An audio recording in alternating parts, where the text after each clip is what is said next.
আসসালামু আলাইকুম। কেমন আছেন সবাই? আজকে কিন্তু শরীর অসুস্থ ছিল তা না, আজকে এমনিতে একটু গ্যাপ দিছি।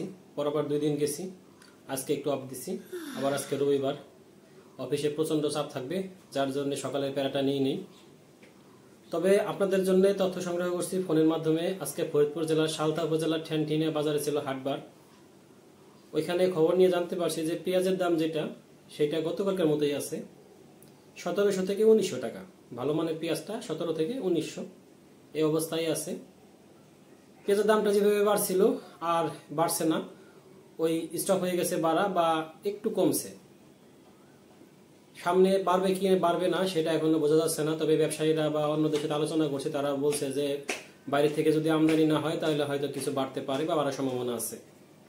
আর মাঝখানে যে বাড়ার একটা প্রচন্ড ঝোঁক ছিল সেটা একটু বন্ধ হয়েছে। কারণ বাড়ার একটা অন্যতম কারণ ছিল যে যারা স্টক করতেছিল পেঁয়াজ কিনে, তাদের স্টক করা প্রায় শেষ, যার জন্য তাদের যে চাহিদাটা সেটা কমে গেছে এবং ক্রেতাদের মধ্যে অতটা এই কেনার চাহিদা বা আগ্রহ নাই, যার জন্য দামটা একটু স্টক হয়ে গেছে।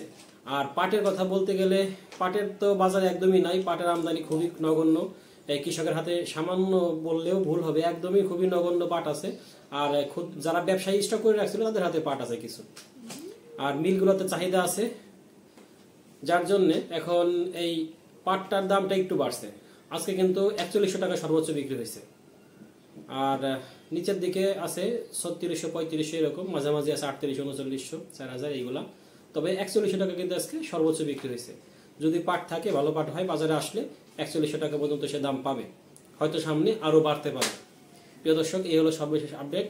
ধন্যবাদ সবাইকে, আল্লাহ হাফিজ।